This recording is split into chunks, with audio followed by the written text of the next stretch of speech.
अभी तक आपने सुना। सपना ने कहा कि पता नहीं, पर उसे बहुत डर लग रहा है। पता नहीं भैया का क्या रिएक्शन होगा। अभी होली में 2 महीने हैं और तब तक मैं कैसे काटूंगी ये समय। आसपास जब भी कहीं किसी की शादी होती है तो घर में सबको मेरी शादी की चिंता होने लगती है और फिर शुरू हो जाता है बेसिर पैर के रिश्ते बताने का सिलसिला। पूजा ने कहा कि सब्र रख यार और भगवान पर भरोसा रख, वो सब ठीक करेंगे। करण ने वो चिट्ठी खोली और एक सांस में वो पूरी पढ़ डाली। उसके माथे पर चिंता की लकीरें साफ साफ दिख रही थी। उसने वो चिट्ठी चुपचाप राजीव की ओर बढ़ा दी। राजीव ने उसे पढ़कर अपनी जेब के हवाले कर दिया। कुछ देर तक दोनों ऐसे ही बैठे रहे। फिर एक दूसरे को देखकर मुस्कुराते हुए उठकर वहां से अपने कमांडर के कैंप की तरफ चल दिए।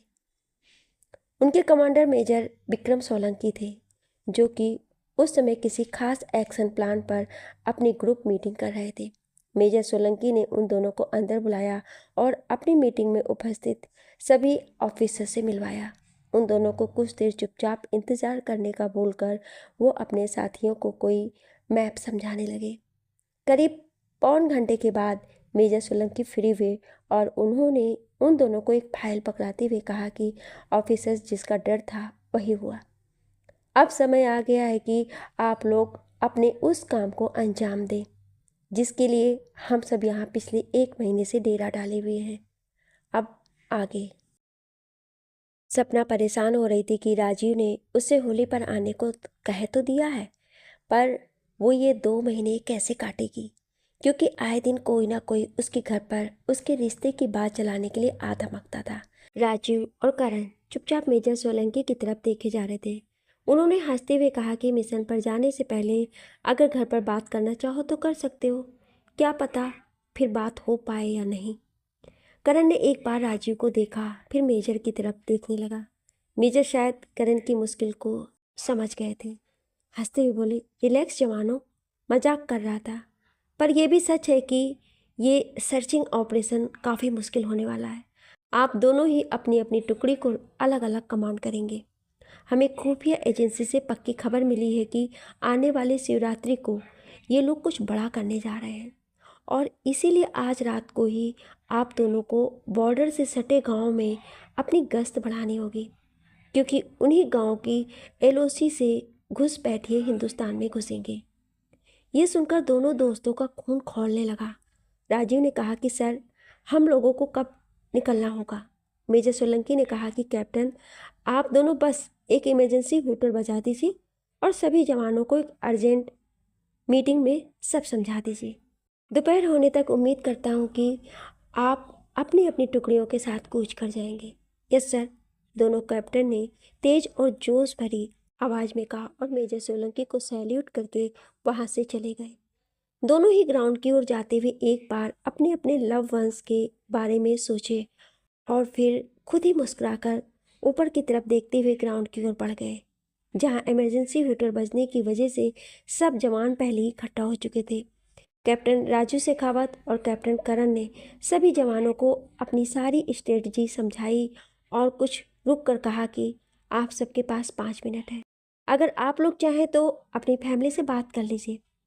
मीटिंग डिसमिस, करण ने तेजी से कहा और दोनों ही अपने रूम की तरफ चले गए। उन लोगों ने बस एक एक पिट्ठू बैग तैयार किया और फिर दोनों ही एक दूसरे के गले लग गए। दोनों थोड़ी देर ऐसे ही बने रहे।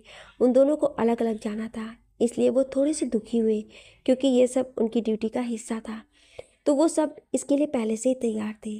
राजीव ने करण से कहा कि यार, एक प्रॉमिस कर मुझसे। बोलना यार, तेरे लिए तो जान भी हाजिर है। करण बोला, अगर मैं लौट कर ना आऊँ तो तू सपना का ख्याल रखना प्लीज़। करण ने उसके हाथ पकड़ लिया और कहा कि राजीव प्लीज़ ऐसा मत बोल यार, हम इससे भी पहले कई बार फ्रंट पर गए हैं और हर बार कामयाब होकर ही लौटे हैं, पर हर बार सपना नहीं थी मेरे साथ। पर इस बार सपना का ख्याल है मुझे। मैंने उससे वादा किया है कि इस होली पर मैं उसके घर जाकर उसका हाथ मांगूंगा, उसके भैया से। पर अब पता नहीं आगे क्या होगा। तू वापस लौट कर भी आएगा और सपना के घर भी जाएगा होली पर, समझा। करण ने उसके कंधे पर हाथ रखते हुए कहा। काश कि जो तू कह रहा है वही हो, पर फिर भी तू मुझसे वादा कर कि मेरे पीछे तू और पूजा सपना का ध्यान रखेंगे। करण ने उसके दोनों हाथों को अपने हाथ में लेकर कहा कि डोंट वरी, हम दोनों ही सपना का पूरा ख्याल रखेंगे। कुछ रुक कर करण ने कहा कि और अगर मुझे कुछ हो जाता है तो यही वादा मैं भी तुझसे चाहता हूँ। दोनों ने एक दूसरे को एक मजबूरी वाली हंसी से देखा और कमरे से बाहर निकल गए। दोस्तों, हर एक फौजी ऐसा ही होता है। पत्थर कोई नहीं होता है, सबको अपने अपने डियर वंस की याद भी आती है और ऐसे इमरजेंसी टाइम में उनकी फ्यूचर की चिंता भी सताती है। पर क्योंकि उनके लिए देश ही सर्वोपरि होता है तो वो अपने दिलों के झंझावतों को अपने अंदर ही छुपा लेते हैं और ऊपर से सबको यही लगता है कि फौजी बहुत मजबूत और निष्ठुर होते हैं। पर फौजी के भी सीने में दिल होता है जो अपने परिवार के लिए धड़कता है। दोनों दोस्त अपनी अपनी टुकड़ियों के साथ अलग अलग गांव के लिए निकल गए थे। देर शाम तक राजीव और करण दोनों ही अपनी अपनी लोकेशन पर पहुंच गए। सपना को आज बहुत अजीब सा लग रहा था, पता नहीं क्यों, पर उसे आज बहुत घबराहट हो रही थी। वो बेचैनी से इधर उधर टहल रही थी, पर उसे कुछ समझ नहीं आ रहा था कि वो इतनी रेस्टलेस क्यों फील कर रही थी। उसने पूजा को फ़ोन किया, उसे अपने घर बुला लिया। पूजा ने भी उसे समझाया, पर वो ना जाने कहाँ खोई हुई थी। फिर पूजा ने कहा कि अच्छा चलो राजीव को फ़ोन करते हैं, तो उससे बात कर ले, फिर तो तुझे अच्छा लगेगा ना। पूजा ने ही राजीव को फ़ोन मिलाया, 1 बार 2 बार 4 बार 10 बार, पर राजीव का फ़ोन नहीं लगा। लगता भी कैसे, उसका फ़ोन ऐसे एरिया में था जहाँ नेटवर्क आता ही नहीं था। सपना की रुलाई छूट गई। वो रोते हुए कहने लगी कि देख, मैं तुझसे कह रही थी ना, कुछ तो है जो सही नहीं है। राजीव का फ़ोन नहीं लग रहा है, मुझे बहुत उलझन हो रही है। पूजा ने उसे समझाते हुए कहा कि अरे यार, इतना टेंस होने की ज़रूरत नहीं है। हो सकता है कि वो कहीं ज़रूरी काम से गया हो और वहाँ नेटवर्क नहीं आता हो। सपना ने कहा कि पूजा, उसके लिए उसका काम पर जाना कोई नई बात नहीं है, पर आज मुझे बहुत बेचैनी हो रही है। समझ में नहीं आ रहा है कि क्या करूँ। बस एक बार, सिर्फ एक बार राजीव से बात हो जाए तो मुझे थोड़ी सी तसल्ली मिल जाए। पूजा को भी कुछ समझ में नहीं आ रहा था। उसने भी आज से पहले सपना को ऐसे परेशान नहीं देखा था। उसे भी अब टेंशन हो रही थी और वो मन ही मन भगवान से मना रही थी कि सब सही हो। सबने अपनी अपनी पोजीशन ले ली थी। सबके पास ऑर्डर था कि जरा सी भी संदिग्ध गतिविधि को देखें तो तुरंत ही अपनी कमांडर को इन्फोर्स करें। राजीव और करण अपनी अपनी पोजीशन पर मुस्तैद खड़े थे। दोनों ने ही वायरलेस पर अपने अपने एरिया की जानकारी साझा कर ली थी। आधी रात के बाद करण ने एलओसी पर कुछ हलचल देखी। उसने सावधानी से उन पर नज़र रखते हुए अपनी टुकड़ी को आगे बढ़ने का इशारा किया। सब बिना कोई आवाज़ किए उस ओर बढ़ रहे थे जिधर से अभी भी हलचल हो रही थी। शायद वो एक 8-10 आतंकियों का एक जत्था था जो झेलम को आहिस्ता आहिस्ता पार कर रहे थे। करण और उसके साथियों ने झेलम किनारे बड़ी बड़ी चट्टानों के पीछे अपनी पोजीशन ले ली और करण के एक इशारे पर ही आसमान जय भवानी और हर हर महादेव के जय घोष से गूंज उठा। चारों तरफ गोलियों की ताबड़तोड़ आवाज़ें आ रही थी। आतंकी इस अचानक हुए हमले से अनभिज्ञ थे। वो बुरी तरह से बौखला गए थे और जान बचाने के लिए इधर उधर भागने लगे। झेलम के खून जमाने वाले ठंडे पानी में सब तरफ अफरा तफरी मच गई। करण और उसके साथी मौका पाकर आगे बढ़ गए और उन आतंकियों पर काल बनकर टूट पड़े। करण ने एक आतंकी को अपनी बाहों में जकड़ लिया जो कि पहनावे से उस जत्थे का सरगना लग रहा था। वो आतंकी उसकी पकड़ से छूटने की भरपूर कोशिश कर रहा था, पर करण ने उसे मार मार कर अधमरा कर दिया था। उसे झेलम के ठंडे पानी में बार बार नाक डुबो कर करण पूछ रहा था कि बता, और तेरे साथी कहाँ हैं। वो आतंकी बड़ी ढिठाई से हंसते हुए बोला कि तुम आर्मी वालों को क्या लगता है कि हम सब एक साथ तुम्हारे जाल में फंसने वाले हैं। असली माल और असबाब तो अब तक एलओसी पार भी कर चुका होगा। तुम लोग कुछ भी कर लो, हम कश्मीर को तुम्हारे जुर्म से आज़ाद करवा कर ही रहेंगे। हमारी जिहाद इंशाअल्लाह जरूर कामयाब होगी। और वो एक बार फिर से हंसने लगा। तभी एक ठाई से आवाज़ आई और वो आतंकी उस झेलम के ठंडे पानी में गिरकर बिल्कुल ठंडा हो गया। करण को उसकी बात सुनकर इतना गुस्सा आया कि उसने उसे शूट कर दिया। अब उसके दिमाग में ये बात आई कि वो आतंकी कह रहा था कि असली माल और अब असबाब आ चुका है, तो इसका मतलब है कि राजीव की चौकी पर खतरा है। हम लोगों को 8-10 की खबर थी और इसके हिसाब से वहाँ और भारत ज़्यादा होंगे और राजीव के पास कुल 10 जवान थे। उसने फटाफट वायरलेस पर राजीव को कांटेक्ट करने की कोशिश की, पर कांटेक्ट नहीं हो पा रहा था। करण ने वायरलेस से मेजर सोलंकी को कांटेक्ट किया और सब बातें बताई। मेजर सोलंकी भी करण की बातें सुनकर बहुत खुश भी हुए कि करण की टुकड़ी ने अपना काम सही से निपटा लिए, और उन्हें इस बात का गुस्सा भी था कि हर बार की तरह एक बार फिर से आतंकी ने फिर से धोखे से एक सीज फायर वाली जगह पर घुसपैठ करने की कोशिश की।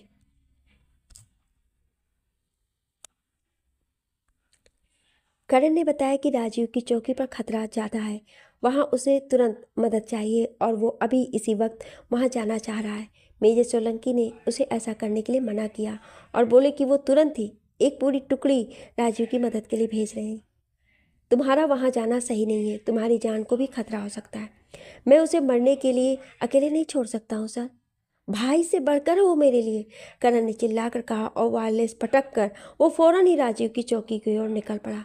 दूसरी तरफ से हेलो हेलो की आवाज़ आती रही। करण बिना मेजर सोलंकी की पूरी बात सुने ही राजीव की लोकेशन की तरफ दौड़ पड़ा। वो जितनी जल्दी हो सके वहां पहुंच जाना चाह रहा था। हालांकि उसकी चौकी और राजीव की चौकी में कोई बहुत दूरी नहीं थी, पर एक तो रात का अंधेरा और बीच में घना जंगल उस छोटे से रास्ते को ज़्यादा दुश्वार बना रहा था।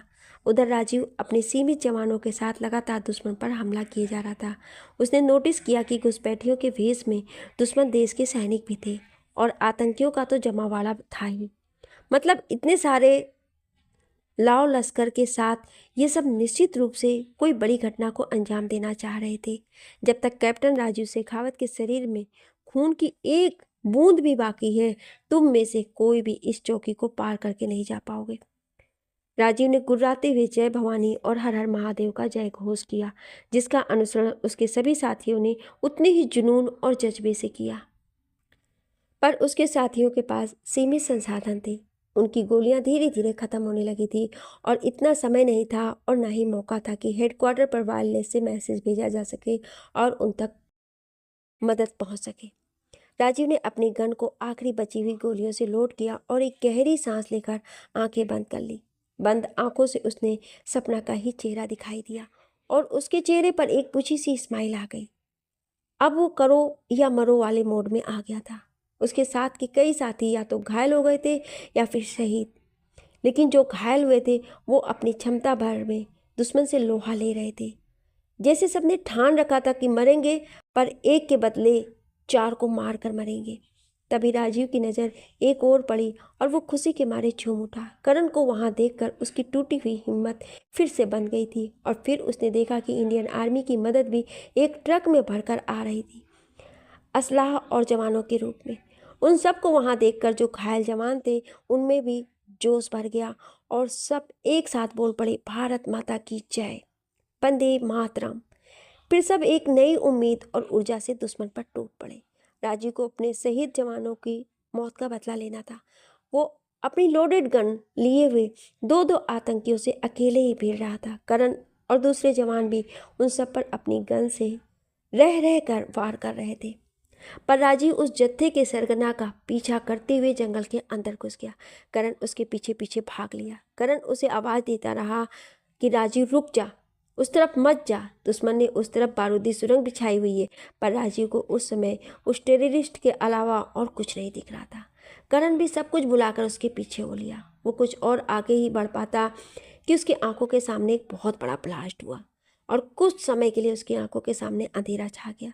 उसे कुछ भी समझ नहीं आ रहा था कि अचानक से सब क्या हो गया, और उसे जैसे ही समझ में आया वो राजीव कहते हुए भागा उस तरफ जिधर से ब्लास्ट की आवाज़ आई थी। पर उसे उसके दूसरे साथियों ने बड़ी मुश्किल से काबू करके रोक लिया। सर प्लीज़ अभी मत जाइए वहाँ, अभी अंधेरा है और फिर जो खतरा राजीव सर के लिए था वो आपके लिए भी तो है सर, हमें सुबह तक इंतज़ार करना ही पड़ेगा सर।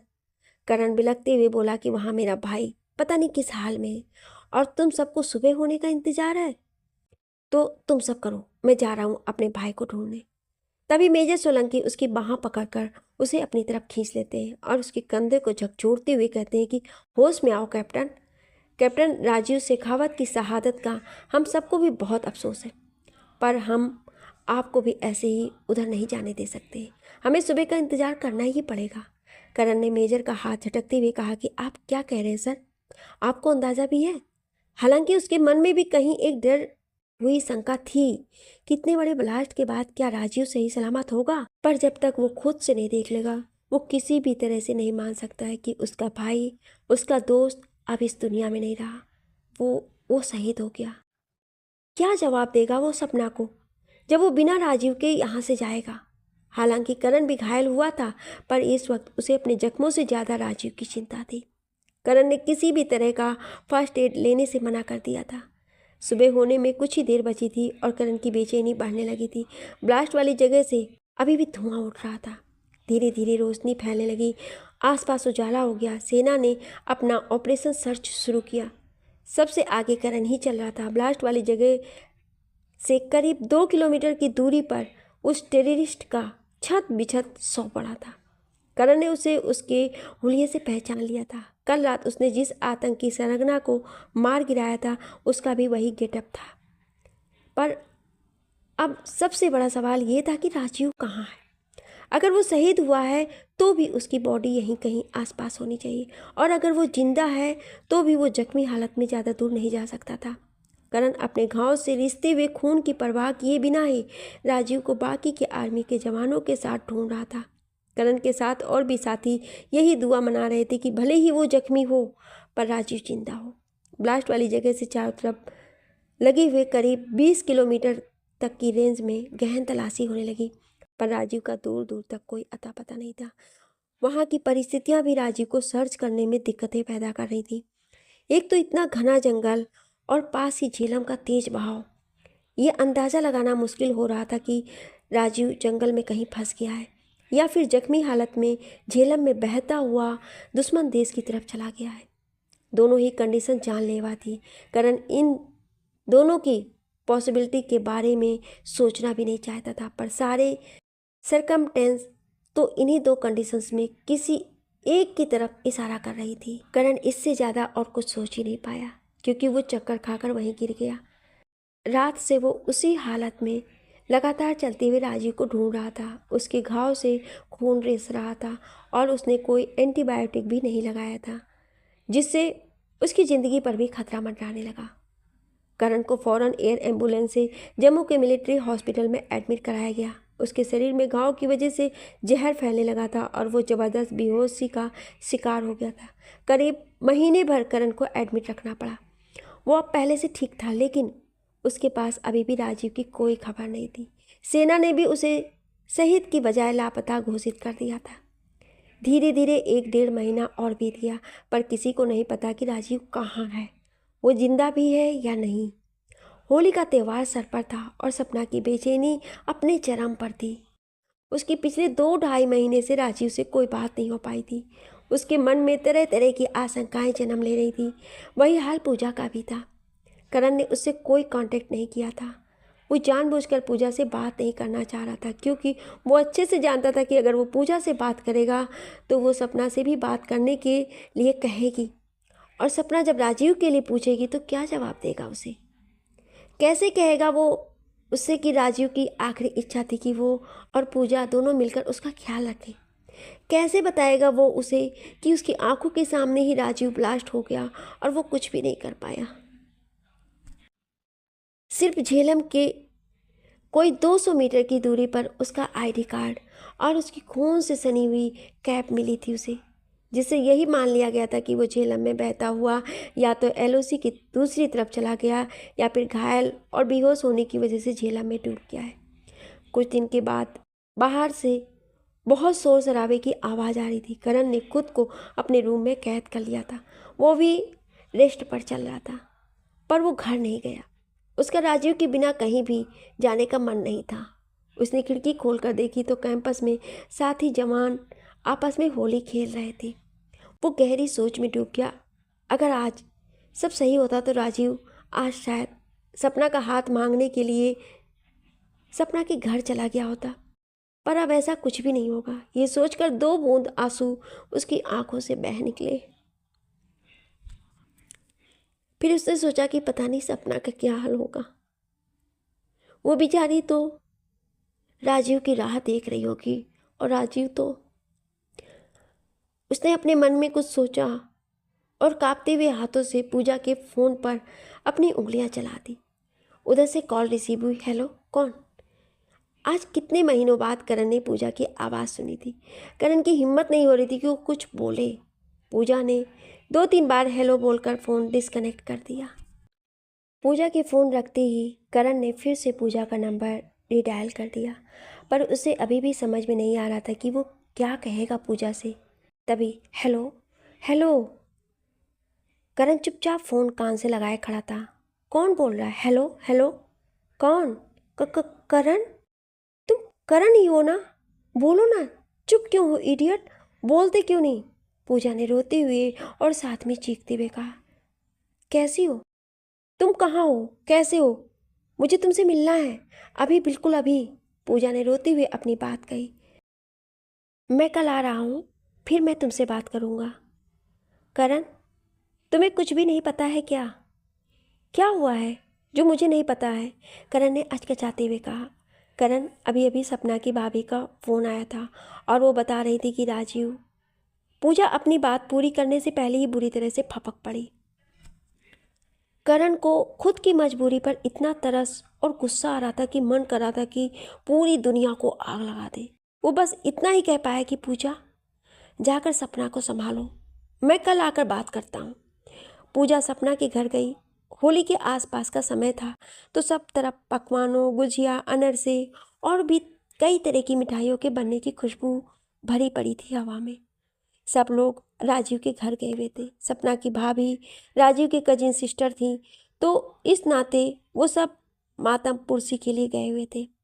भाभी, जो कि सब जानती थी, सपना को साथ नहीं ले गई। वो अच्छे से जानती थी कि सपना खुद को संभाल नहीं पाएगी, और फिलहाल ये समय सबको सच बताने वाला भी नहीं था। सपना घर पर अकेली बैठी बस एक टक शून्य में देखी जा रही थी। पूजा को देखते ही उसके आंसुओं ने सब्र का बांध तोड़ दिया और बेहिसाब रोने लगी। रोते रोते उसकी हिचकियां बंद गई। वो पूजा के गले लगकर बोली, ऐसा मेरे साथ ही क्यों हुआ पूजा? पहले मैं उससे प्यार नहीं करती थी तो वो मेरे आसपास ही रहता था, और अब जब मैं उसके बिना जीने की सोच भी नहीं सकती हूँ तो वो मुझसे दूर हो गया है, और इतनी दूर कि मैं उसे पा भी नहीं सकूँ कभी। पूजा ने उसके सर को सहलाते हुए कहा कि खुद को संभाल सपना। ऐसे अगर रोएगी और घर पर कोई पूछेगा तो क्या जवाब देगी तू? मेरी किस्मत तो तू देख तू, मैं अपने प्यार को शहादत पर ना ही खुल के रो सकती हूँ और ना ही फक्र कर सकती हूँ। और वो फिर से सिसकने लगी। शाम तक सब वापस आ गए। भाभी को भी लौटना पड़ा, हालांकि उनका मन नहीं था आने का, और सब ने कहा भी था कि रुकने के लिए, पर वो जानती थी कि सपना सिर्फ उनके सामने ही अपने आंसू बहा पाएगी, और किसी को भी कुछ पता भी नहीं है। और अगर सपना अपने दुख को बाहर नहीं निकालेगी तो वो डिप्रेशन में चली जाएगी, और वो ऐसा कुछ भी नहीं होने देगी। भाभी ने सपना के भैया से कहा कि आज वो सपना के साथ ही लेटेगी, क्योंकि सपना की तबीयत कुछ ठीक नहीं लग रही है, तो हो सकता है उससे रात बिरात किसी चीज़ की ज़रूरत पड़े तो मैं रहूँगी ना उसके साथ। भैया ने भी कह दिया ठीक है, जैसा तुमको सही लगे। सपना रात भर भाभी का हाथ थामे सुबकती रही, और उन्होंने भी उसे नहीं रोका। वो जानती थी कि जितना ज़्यादा सपना का दिल रोएगा उतना ही ज़्यादा वो हल्का होता जाएगा। 2 दिन बाद करण पूजा के साथ घर आया। पूजा ने करण का परिचय राजीव के अच्छे दोस्त के रूप में सबसे करवाया। करण ने वहाँ पर सबको बताया कि कैसे उन दोनों को अलग अलग टीम बनाकर गश्त पर भेजा गया था। खुफिया विभाग की इंफॉर्मेशन के मुताबिक उस रात घुसपैठिए अपने साथ भारी मात्रा में विस्फोटक सामग्री भी लाने वाले थे।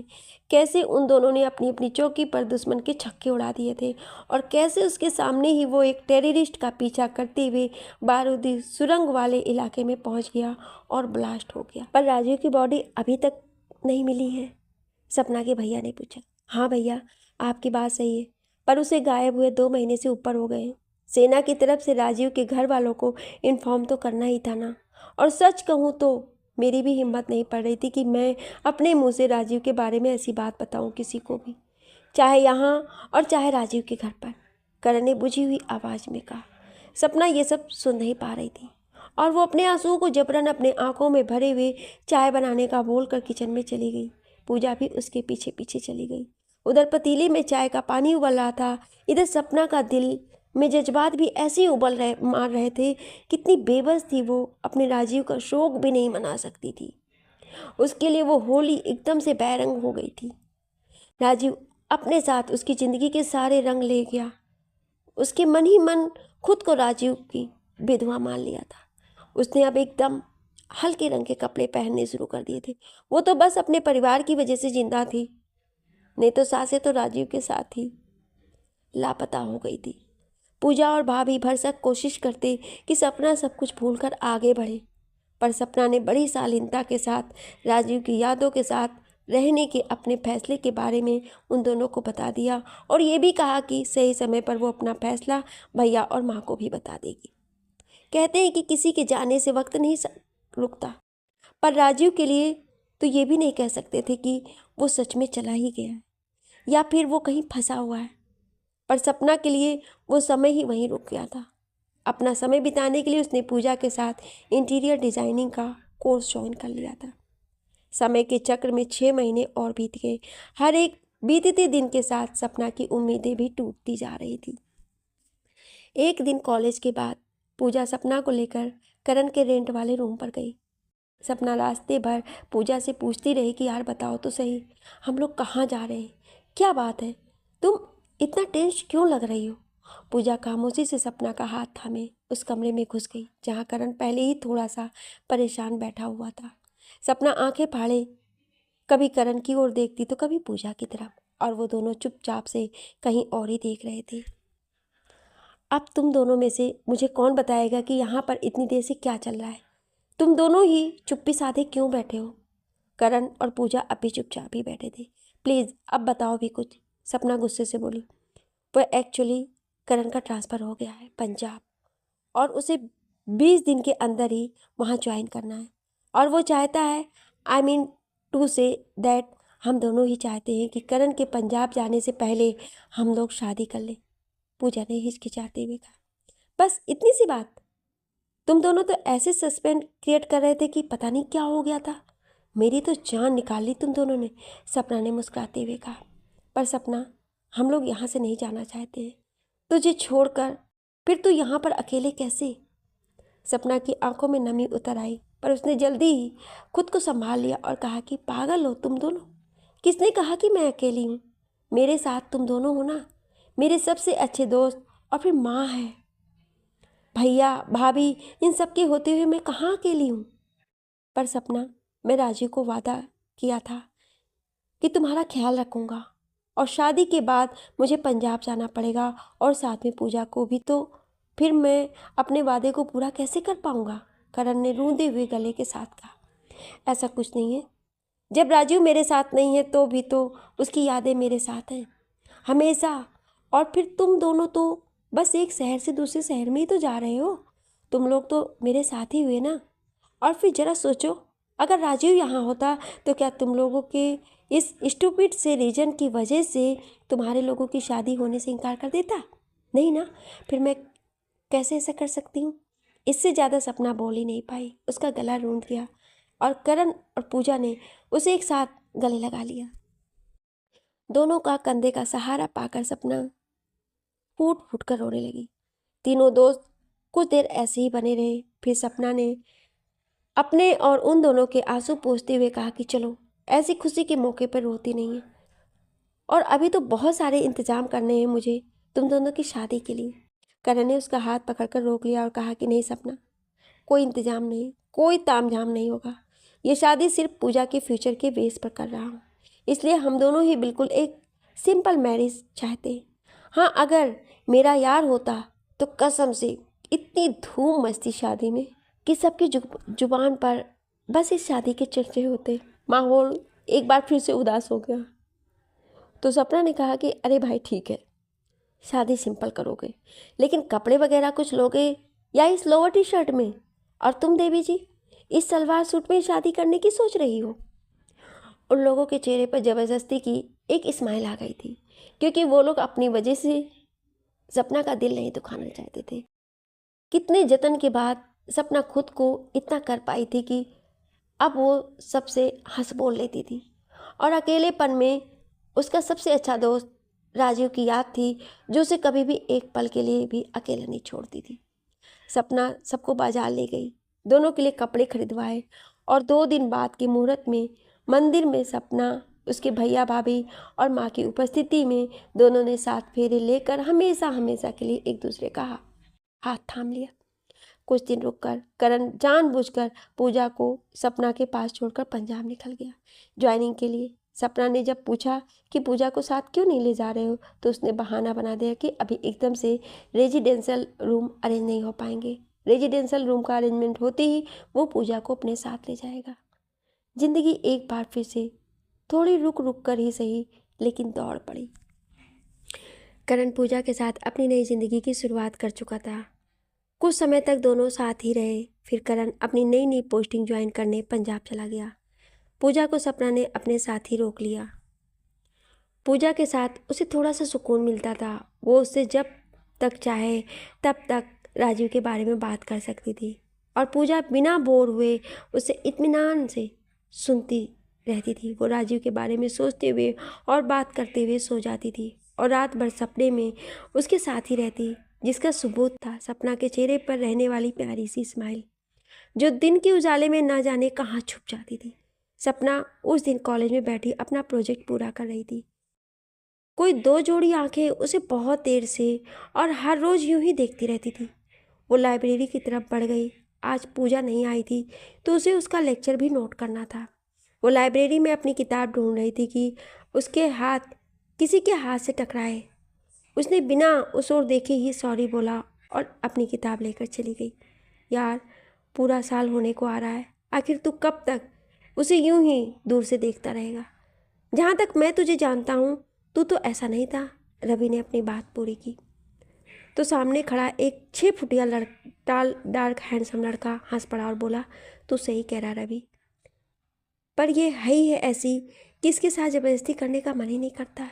पर बॉस, आप इसका इंतज़ार कर रहे हैं, और कहीं ऐसा ना हो कि ये आपको मना कर दे या फिर कोई और ही बाजी मार ले जाए तो? इससे पहले कि रवि अपनी बात पूरी करता, विक्रम ने उसका गला पकड़ लिया और कहा कि किसकी मौत आई है जो मेरे रास्ते में आएगा, और रही बात मुझे मना करने की, तो मेरे जैसा लड़का उसे पूरे शहर में नहीं मिलेगा। रवि ने अपने आप को छुड़ाते हुए कहा कि अरे विक्रम भाई, मुझे छोड़ो, मैं तो बस यूं ही कह रहा था। आप तो बस जाकर उसे प्रपोज कर दो, ताकि वो भी आपके दिल की बात जान जाए। विक्रम मुस्कुराते हुए कॉलेज के गार्डन की तरफ बढ़ गया, जहाँ सपना अकेले बैठकर पूजा के लिए ज़रूरी नोट्स बना रही थी। उसे लगा कि कोई उसके आसपास है, तो उसने एक बार को ऊपर की ओर देखा और बिना किसी एक्सप्रेशन के वो वापस अपने काम में लग गई। वहीं दूर खड़ा रवि इस नज़ारे के चुपचाप से मज़े ले रहा था। वो जानता था कि जिस लड़की ने आज तक किसी को भी नज़र भर के देखा नहीं था, चाहे वो कितना ही इंटेलिजेंट, हैंडसम और रिच क्यों ना हो, तो फिर वो इस बदतमीज़, बददिमाग और घमंडी लड़के से क्यों बात करेगी और उसका प्रपोजल क्यों एक्सेप्ट करेगी? वो तो बस विक्रम के चेहरे की हवाइयाँ उड़ते हुए देखना चाहता था। बहुत घमंड है ना उसे अपनी दौलत पर। आज पता चलेगा कि सच्चा प्यार किसी भी दौलत का मोहताज नहीं होता है। विक्रम ने उसके पास बैठते हुए कहा कि मैं तुमसे कुछ कहना चाहता हूँ, पर समझ नहीं आ रहा कि कैसे कहूँ। सपना ने एक नज़र उसकी तरफ देखा और वो तुरंत समझ गई कि ये वही लड़का है जो हर वक्त कॉलेज से लेकर घर तक मेरा पीछा करता फिरता है, और आज जब पूजा साथ में नहीं है तो मौका पाकर ये यहाँ बात करने आ गया है। उसने नोट्स बनाते हुए कहा कि पर मुझे नहीं लगता है कि मैं तुमसे कोई भी बात करना चाहती हूँ, पर तुम आज मेरी बात सुने बिना यहाँ से नहीं जा सकती हो। देखो, तुम्हारा जो भी नाम है, पर एक बात ये अच्छे से समझ लो कि मैं तुमसे कोई भी बात नहीं करना चाहती हूँ। ये इतनी सी बात तुम्हें समझ में नहीं आती है? सपना ने गुस्से से कहा। ओहो, तो तुम ऐसे नहीं मानोगी, मेरी बात को काट सके? इतनी दम तो किसी में भी नहीं है। और इतना कहते हुए उसने सपना का हाथ ज़बरदस्ती पकड़ने की कोशिश की। तभी उधर से प्रिंसिपल सर गुजर रहे थे और वो विक्रम की बदतमीजी के बारे में बहुत अच्छे से जानते थे। वो तुरंत उस ओर गए और विक्रम को डांटते हुए कहा कि ये सब क्या हो रहा है विक्रम, बिहेव योर सेल्फ। सपना वहाँ से आंखों में आंसू भरे चली गई और उसके पीछे प्रिंसिपल भी चले गए। विक्रम वहीं खड़ा होकर अपनी दाढ़ी पर हाथ फिराता हुआ बोला कि कब तक बचोगी मुझसे तुम सपना, तुमको तो मैं हर हाल में हासिल करके ही रहूँगा। उधर सपना रोते रोते अपने कमरे में चली गई। आज उसे सच में राजू की बहुत याद आ रही थी। अगर वो आज उसके साथ होता तो ऐसे किसी की भी हिम्मत नहीं होती कि वो उसका हाथ पकड़ने की कोशिश करता। कहाँ हो तुम राजीव, मुझे तुम्हारी बहुत ज़रूरत है, बहुत याद आ रही है तुम्हारी। खुद से लड़ सकती हूँ पर खुद को सबकी गंदी नज़रों से कैसे बचाऊँ। या तो मेरे पास आ जाओ और नहीं तो फिर मुझे भी अपने पास बुला लो राजीव। सपना तकिए को खुद से टिकाए रोते हुए सो गई। अगले दिन कॉलेज में विक्रम फिर से सपना के इंतजार में लाइब्रेरी में जाकर बैठ गया। सब उसे घूर रहे थे और आपस में धीरे धीरे बात कर रहे थे कि विक्रम और लाइब्रेरी, इसको तो पढ़ने लिखने से कोई वास्ता नहीं है, फिर ये यहाँ क्या कर रहा है। इन सब से बेफिक्र वो तो बस अपने मोबाइल से खेल रहा था और रह रहकर उसकी नज़र लाइब्रेरी के मेन गेट पर चली जाती है। पर सपना नहीं आई। अगले 2 दिनों तक वो कॉलेज नहीं गई और उसके इंतज़ार में अपना होश खोकर विक्रम ने एक फैसला लिया। और जब ये बात रवि को पता चली तो वो भी घबरा गया। हालांकि वो विक्रम का दोस्त था पर वो सपना का भी बुरा नहीं चाहता था और वो अच्छे से जानता था कि विक्रम का ये फैसला सपना की ज़िंदगी बर्बाद कर देगा। रवि को अपना फैसला बताकर विक्रम खुशी खुशी अपने घर के लिए निकल गया। शाम को सपना का उतरा हुआ चेहरा देखकर पूजा और भाभी दोनों ने उससे पूछ ही लिया कि क्या बात है सपना, तू बहुत परेशान दिख रही है, 2-3 दिन से कॉलेज भी नहीं गई है, कुछ दिक्कत है क्या। सपना पहले तो टालती रही, फिर बाद में जब भाभी ने अपनी कसम दिला दी तो सपना को उन्हें और पूजा को सब सच बताना पड़ा। ओ तो वो लफंगा आ ही गया अपनी औकात पर, पूजा दांत पीसते हुए बोली। मेरे सामने तो कुछ कह नहीं सकता था, मेरे पेट पीछे ही वो ये काम कर सकता था। भाभी ने कहा कि इस बारे में तुम्हारे भैया से बात करनी पड़ेगी। जब सपना ने मना किया तो पूजा ने कहा कि नहीं सपना, भाभी सही कह रही है, भैया को इस बारे में पता चलना ही चाहिए, नहीं तो वो उस विक्रम की बात बड़ी आसानी से मान लेंगे। दरअसल रवि ने सपना को फ़ोन करके विक्रम के इरादों के बारे में सब सच बता दिया था और इसीलिए सपना इतना ज़्यादा परेशान हो रही थी। उधर रात को खाने के बाद सब लोग बैठे हुए बातें कर रहे थे कि भाभी ने दीपक से कहा कि मुझे ज़रा कुछ ठीक नहीं लग रहा है, क्या आप मुझे कमरे तक छोड़ देंगे। तो दीपक ने कहा कि चलो अब तुम आराम ही करो, मैं भी ज़रा एक चक्कर लगा कर आता हूँ। सपना और पूजा समझ गए कि भाभी भैया को अंदर चलने के लिए क्यों कह रही हैं। सपना ने परेशान सी एक बार भाभी की तरफ देखा और एक बार पूजा की तरफ देखा और उन दोनों ने ही उसे इशारे में रिलैक्स होने के लिए कहा। दीपक और अनु अपने कमरे में ही थे कि दीपक के फ़ोन पर रिंग हुई। अननोन नंबर देखकर दीपक सोच पड़ गया कि इस वक्त किसका कॉल हो सकता है, पर फिर भी उसने फ़ोन रिसीव किया और कहा कि हेलो। उधर से उसने जो भी सुना उसके होश उड़ गए। कुछ पल के लिए तो जैसे उसके होशो हवास खो गए थे। दूसरी तरफ से बार बार हेलो हेलो, आप मुझे सुन रहे हैं, मैं क्या कह रहा हूँ, जैसी आवाज़ें आ रही थी। भैया ने अकबका के कहा कि हाँ हाँ हाँ हेलो, मैं सब सुन रहा हूँ, तुमसे कल बात करता हूँ। उधर अपने कमरे में सपना अकेली बैठी थी। पूजा करण से बात करने बाहर बालकनी की तरफ चली आई थी, जिसका फ़ोन बिल्कुल अभी अभी आया था। सपना को राजीव की बहुत याद आ रही थी। आज वो खुद को संभाल नहीं पा रही थी और उसकी आंखों से आंसू किसी झरने की तरह बह चले थे। खिड़की से फागुन की ठंडी नशीली हवा के साथ एक गाना भी उसे महसूस हो रहा था, जो कि शायद उधर से गुजर रहे किसी ठेले वाले के फ़ोन पर बज रहा था। मैं कहीं भी रहूँ ये सनम, तुझको है ज़िंदगी की कसम, फासले आते जाते रहें प्यार लेकिन नहीं होगा कम। जिन्हें चाहूँ जिन्हें पूजूँ उन्हें देखूँ उन्हें छू लूँ, जरा बाहों में भर लूँ जरा बातें तो कर लूँ, मैं इस चाँद से माथे को चूम लूँ, तो चलूँ तो चलूँ, तो चलूँ तो चलूँ तो चलूँ। ए जाते हुए लम्हे जरा ठहरो जरा ठहरो। धीरे धीरे गाने की आवाज़ कम होते होते गायब हो गई और सपना एक बार फिर राजीव की यादों में खोकर सो गई। उसकी पलकों की पोरों पर अभी भी आंसू की बूंदें छलक रही थी, जिन्हें पूजा ने बहुत आहिस्ता से साफ कर दिया। और उसके माथे को चूमते हुए कहा कि सपना, हम सब तुम्हारे साथ हैं, आने वाले समय में सब अच्छा होगा। और वो भी उसके बगल में लेट गई और धीरे धीरे उसे भी नींद आ गई। करण से बात करके आज उसे बहुत खुशी हो रही थी, तभी तो उसके चेहरे पर कुछ अलग ही स्माइल थी आज। आगे की कहानी में क्या होने वाला है ये जानने के लिए सुनिए अगला भाग। अगर आप अगला भाग सुनना चाहते हैं तो कमेंट बॉक्स में यस जरूर लिखिएगा।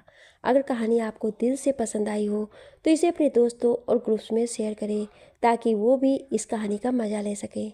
और अगर आप हमारे चैनल पर नए हैं तो सब्सक्राइब करना बिल्कुल ना भूलें, क्योंकि आगे आने वाली कहानियाँ होंगी और भी रोमांचक, दिल छू लेने वाली और यादगार। आपका एक छोटा सा कमेंट और प्यार हमें अगला एपिसोड लाने की हिम्मत देता है। Thank you.